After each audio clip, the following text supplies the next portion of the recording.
Mayong buntag kanatong tanan.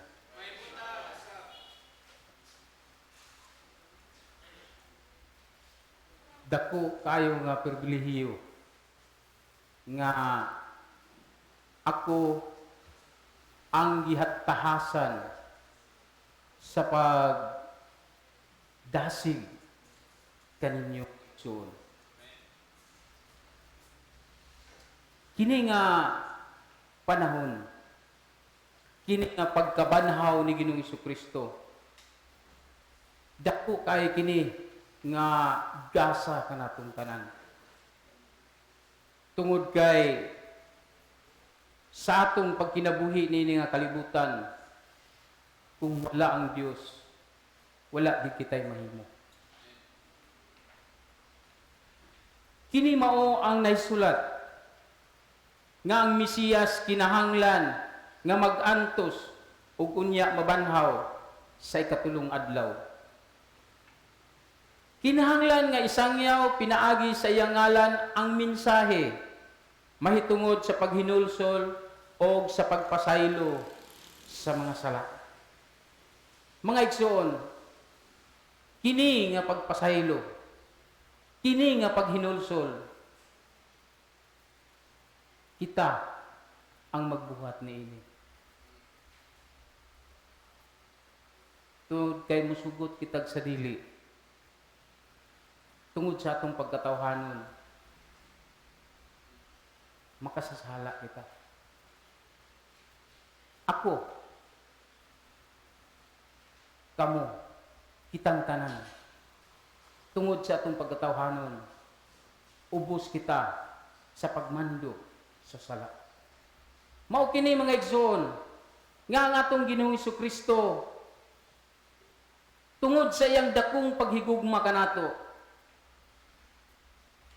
sa iyang pagka-Diyos, ninaog siya sa yuta aron lamang sa pagluwas kanato. Tungod sa gugma samahan, mao kana ang iyang bugtong anak, mao iyang gihatagan og tahas nganhi sa kalibutan aron sa pagluwas kanatong tanan. Amen ba mga igsoon? Mao kini mga igsoon nga sa atong ebanghelyo naghisgot kini og paghinulsol.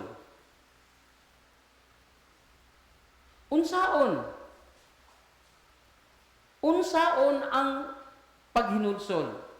Unsaon nato nga mabuhat nato ang paghinulsol? Example, atong makita sa Lucas Kapitulo 23, versikulo 39 ngadto sa 43, ang paglansang ni Ginoong Jesucristo ngadto sa cross. Dunay duha ka tawo nga gilansang kauban niya. Ang usa, bisan tuwa na siya nagbitay sa cross, mapakabuhon gyapon kayo mga igsoon. Niingon siya, kung ikaw anak sa Dios, luwasa ang imong kaugalingon ug kami. Diba? Mura ba sa kanang tungod kay Ginoo ka magha, sige, luwasa ang imong kaugalingon daw. Laki pa sa dayon mi. Nga naman sila nga gilansang sila dito. Tungod kay mga kriminal sila. Pero ang unsay iyang gihimo, gibadlong niya ang iyang kauban nga nagbitay pod. Ningon siya, wala ka ba mahadlok sa Dios? Kita gisilutan sa samang silot tungod kay tukma kini sa atong nabuhat. Apan siya walay sala. Kita ang angay dakdakan tungod kay nakabuhat kita sa laod. Pero unsa ang giingon niya kang Ginoong Diyos? Hesus, kung maghari ka na, hinumdumoy ako. Unsay tubag ni Ginoong Jesucristo, niingon siya, karon kinabukasan adto ka sa paraiso uban kanako. Mga igsoon, mao ta na ang paghinulsol. Nga ipakita nimo sa imong isig ka tao nga naghinulsol ka. Nga ipakita nimo ang imong nga gikan gayud sa imong kasing-kasing ang imong pagbasol o paghinulsol. Tungod kay dili lang taon sa Ginoo ang atong panagway. Guwapo ka? Guwapa ka? O si Father Asol guwapo? Siya ang hatagan sa Dios og pribilehiyo? Tungod kay guwapo siya? Dili. Mga igsoon, laksot man tagnaong, guwapo man ta, guwapa man ta. Ang Dios dili magtan-aw sa imong panagway, kundi lang taon sa Dios ang imong kasing-kasing mga igsoon. Sa kasing-kasing. Mo ilang taon niya. Muna mga igsoon nga kini nga paghinulsol mao kining gipangita sa Dios kanato. Tungod kay kita makasasala, kinahanglan nga maghinulsol kita. Roma kapitulo 3 bersikulo 23. Murag sigilan nato ni kabalik-balik.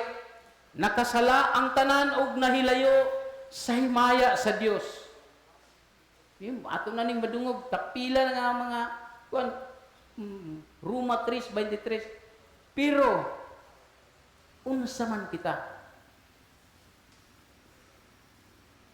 Unsa man kita sa mga mata sa Dios?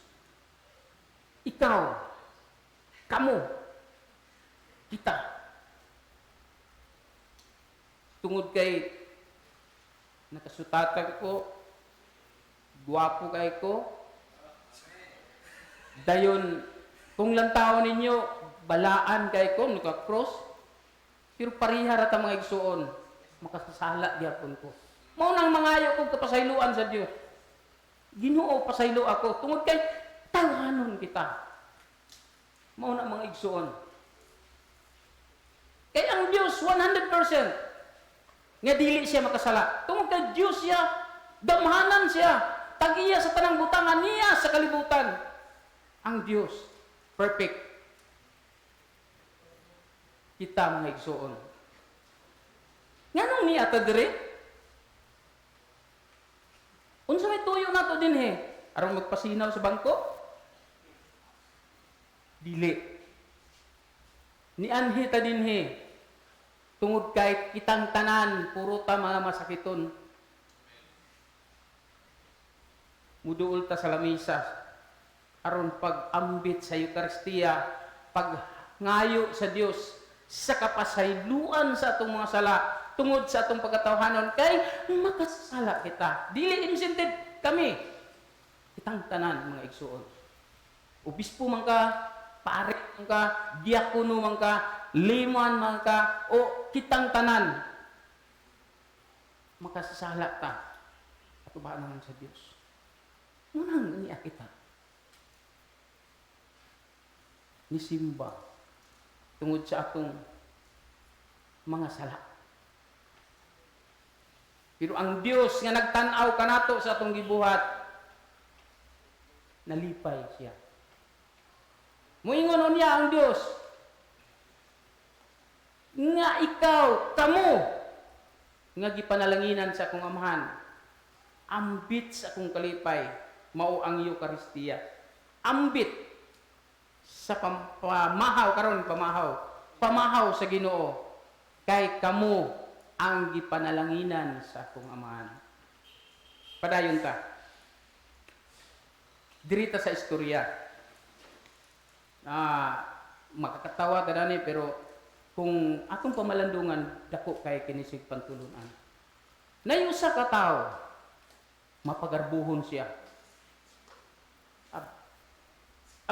Ang Biblia kuan kanya, matupan niya graduate ko sa Bible school.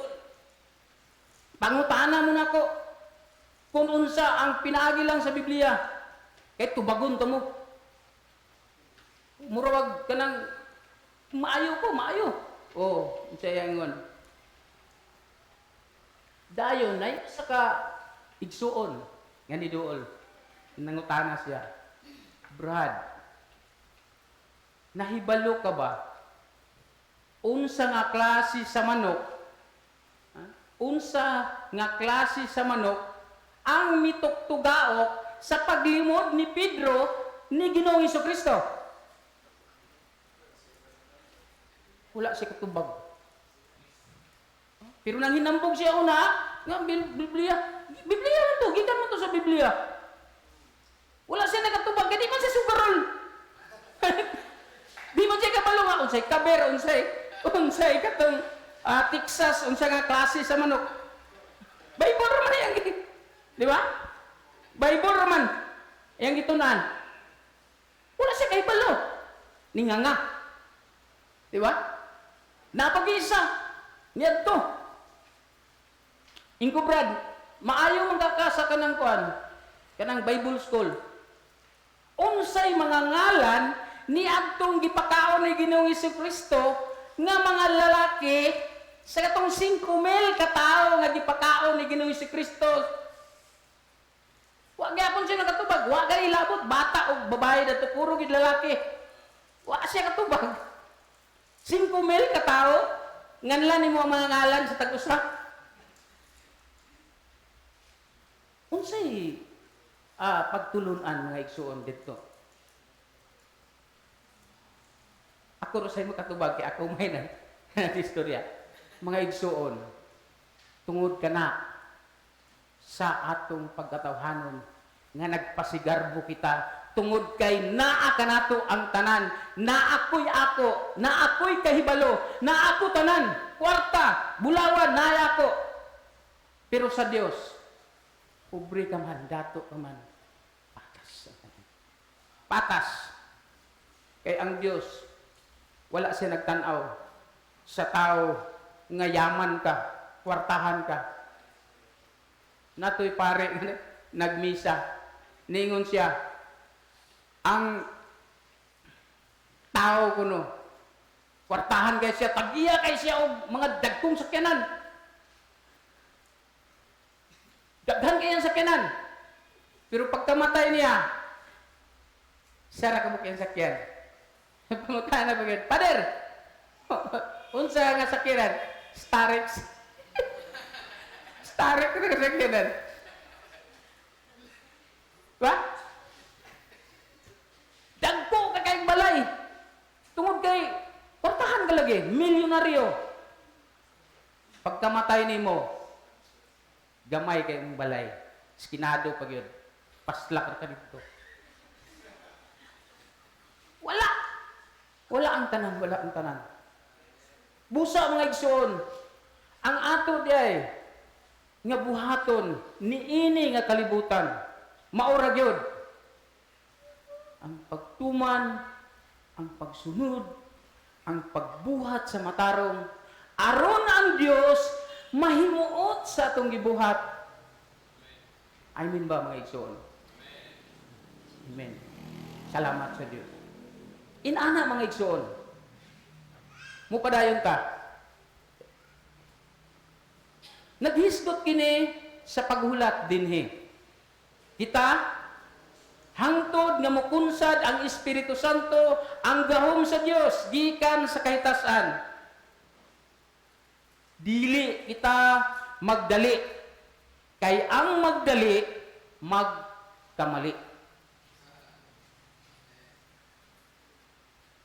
Ang atong pagpangalagad mga igsoon, dili instant nga isa lang kapag saka din taglangit, dili mga igsoon. Ang atong pagpangalagad, step by step. Karon, asir ka. Sunod, nagdance na sad ka. Sunod, nagsingir na pud ka. Sunod, uy, nakita man nga, may potensyal. Ordinahan ta ni pagkadyakono mo ako. Pagkahuman, Nga, angay gid siya iangat. Himo na tong pare si Paderek si Padre Asol. Oh. Kay kung moabot ang panahon mga igsoon, kung mga wala na ang atong mga leader sa kalibutan nga katong mga matupatigol, kini nga mga batan-on nga niya karon diri sa atong atubangan, mauna sa ni hatagan og katungod nga mahimong obispo. Tungod kay ang Dios dili niya kuha nga tungod kay kamura diya mga maayo mong tao.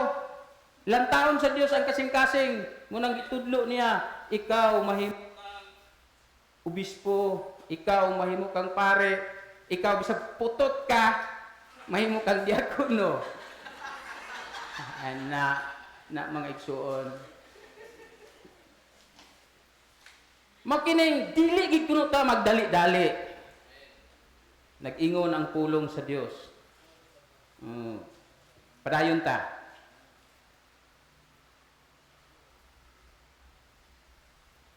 Kay ang pulong sa Dios nag-ingon nga ang magpataas sa iyang kaugalingon ipaubos. Ug ang magpaubos sa iyang kaugalingon ipataas.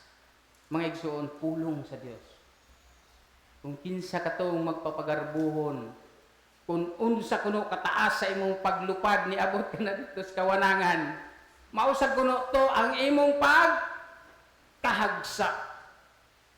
Pero kadtong tao nga naghinay-hinay pagaginod, nagtuon sa pulong sa Ginoo. Hinay-hinay. Nisaka na. Nitaas na. Nahimo ng diakono. Ug pribilehiyo pa gyud mga igsoon nga karon ako pa gyud ang gihatag sa katungod. Gitugutan sa atong obispo aron lang pagdasig kaninyo mga igsoon. Pag-ingon ni Padre Rex nga, Dikon, ikaw ang humili. Hindi kurog ko. Di ka mo kurog?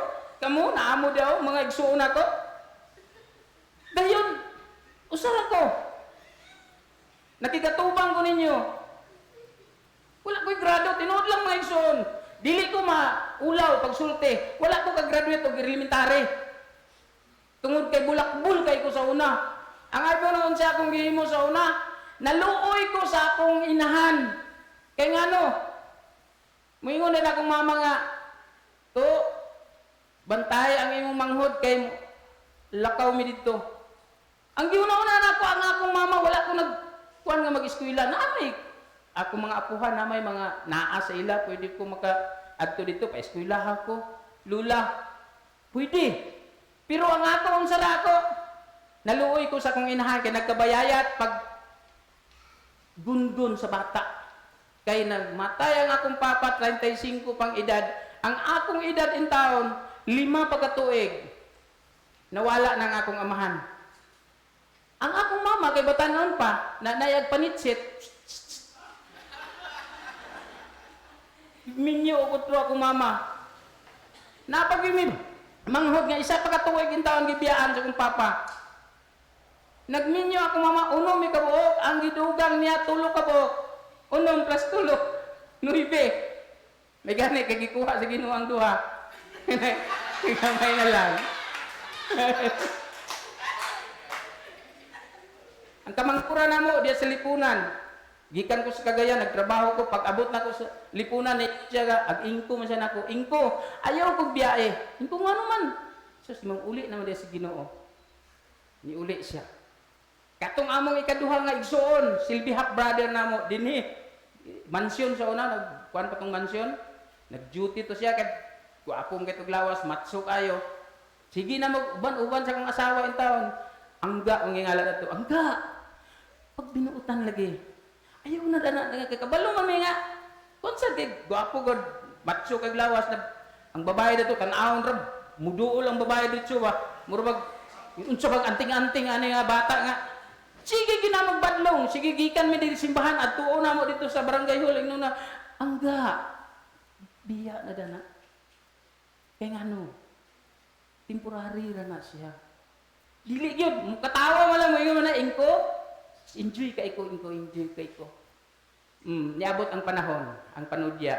Dili man gani ang Ginoo dadto nagkuan, pero tungod kay kung magpadayon siya dinhi sa kalibutan, daghan kayo mga kaigsunan to masa kanang maapektuhan tungod sa iyang gibuhat. Gikuha siya. Dito pagyod sa iyang pagkuha na nga gidunggab siya gidunggab pa siya dire pa tulo ka dunggab niya, pero katong diri kay patal to kay bayonita magigamit. Adto sa community hospital, sige kinguna, Ginoo, pasaylo ako kay makasasala ko. Aya pa siya nagbago. Nga nagtinga na. Gidala sa Cagayan, wakabot sa Cagayan, diara sa Pulimidek, ni balik kay patay na. Mao na mga igsoon. Kung dili di kita mutuman sa magdasig ka na to, kanang magtudlo ka na to, ug magdasig ka nang ingon nga, Brad, pwede manimba sa ta. Di ba? Kanang simple na kayo, nga, mayingon ta nga, nimba ta, Brad. Siya nga, di sa ko, kaya nakuila ka dito, murag ischedule na mo mamuwang. Dili. Kinahanglan day mga igsuon nga, muduol kita diha sa Ginoo. Tungod kay ang Dios andam siya sa tao nga muduol kaniya. Andam siya dali. Naa siya sa pirtahan, nagulat. Mga igsuon. O dili to niya kaila labi na tong makasasala. Gyud mo gito pirmi tawgon sa Ginoo nga ali mo. Sulod mo sa simbahan para nga maputlang-putlan na inyong mga sungay diha. Sulod mo simbahan. Pero ang tao, pag pagkakita simbahan, pagkurog ba, karingaw. Diba? Nga naman, dili man gusto ko ganang na mabalaan. Dili gusto mupuyo sa kahayag. Gusto lang sila nga adto sa ngit-ngit. Kaya ron magpaag sila paglakaw. Inana, ang gusto sa tao, nga dili mo gusto og kahayag. Adto sila hilig sa ngit-ngit. Muna mga igsoon nga, kita karon dako kayo nga gasa nga ang Dios nagpakamatay og nibalik ngadto sa langit. Dili ginako na malimtan mga igsoon nga usa ka pastor nga bata pa ko nga niingon siya nga niingon ang Dios nga muadto siya sa langit. Mustra gito siya katubang ito pastor to siya. Muatubang ito sa mga tao mo ingon din siya nga niadto siya sa langit aron mag-andam sa dapit alang kaninyo. Kung makaandam na ako dito sa mga dapit alang kaninyo, mubalik ako o kuhaon ko kamo. Kay kung bisan asa ko ato usab kamo nga akong mga tinun-an. Inaana mga igsuon ang Dios. Sa akong pagsabot niya to sa una, bata pa ko, tinuod ba ka to? Pero karon akong nabati. Inaana gid ay mga igsuon. Namalandong ko. Gahapon, nakalimot day ko nga duty man din ako gabi. Gidalahan na ako akong Bible dito. Na may security dito. Gidalahan akong Bible ko nga bantay ko kay magtuon ko sa pulong sa Dios. Kay ugma ako'y magdasig. Nagtuon ko mga igsoon. Tuon ko mga alas 12. Undang ko alas 2. Nagtungod kay katulgon mo, katulog ko. Tanaw na ko ang security to, dito si babaw naglingkod daw. Nakatulog ko. Surog ko sa kanan at piyong ko gamay. Kamatan sad ko. Pagmata na ko alas 3, dito na ako gibubo ang akong pag-ampo sa Ginoo. Nga giyahi ko Ginoo. Tungod kay dili ako takos. Giyahi ko sa pagtudlo sa mga katawhan Ginoo nga madasig pod ang mga katawhan. Mga igsoon, lami kayo paminahon. Lami kayo nimo pamalandungan kung mag-ampo ka. Himuan ninyo. Mag-ampo mo alas 3 sa kadlawon. Dako kayo ang kahimuan. Tungod kay wala pa kay gihuna-huna nga utang, wala pa kay gihuna-huna nga unsa pa na diha. Ang imong pag-ampo direct sa Ginoo. Mga igsoon, kung makalugar mo kung nay panahon, himuan na ka na, pinaagi sa inyong kinasing-kasing pagampo. Kay ang Dios andam gid siya sa pagtubag. Mao ni karon nga pagsulti ni Padre Rex ni kurog ko pero karon no kondisyon kay kondisyon wala gid ko. Tanawa ninyo ang naong sa kong asawa di akong napa. Wala diha. Wala diha akong asawa ano. Madlok siya kung masayop pero kuno ko. Masayop ko nga. Na ang Ginoo nag-uban ako. Naingon magay ko sa Ginoo nga Lord. Ayaw ang ako nga pulong mo ipagawas Ginoo. Kinahanglan ang imo nga pulong mo isulod sa kong kasing-kasing mo ibugawas sa kong baba mo isulti sa kong mga kaigsunan aron madasig sila malipay sila sa pulong nga akong gihatag kanila. Amen. Mauna mga igsoon. Pusa salamat sa makapadasig nga pulong sa Dios. Murag taas-taas na matali na para ba isa. Para ba ni? O sige, padayon ta, padayon.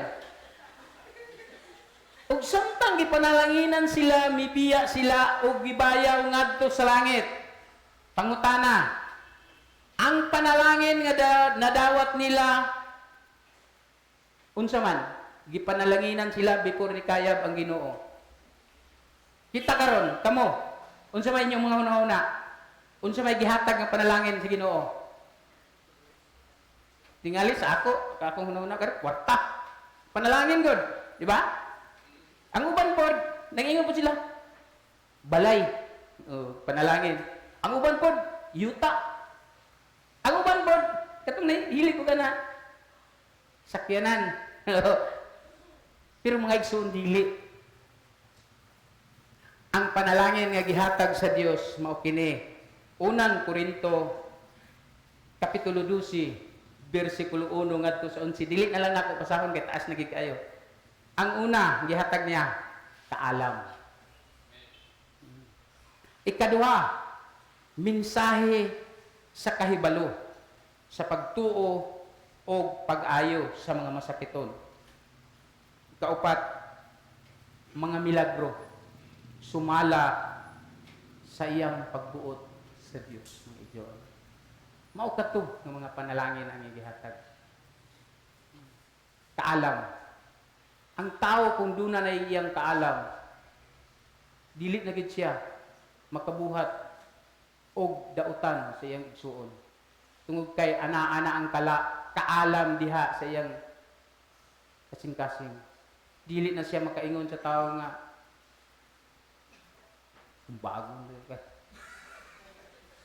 Tungod kay nanay magbantay sa iyang kasing-kasing nga ayaw ka naghimuan anak. Ayaw ka nagbuhata. Ayaw ka naghimua.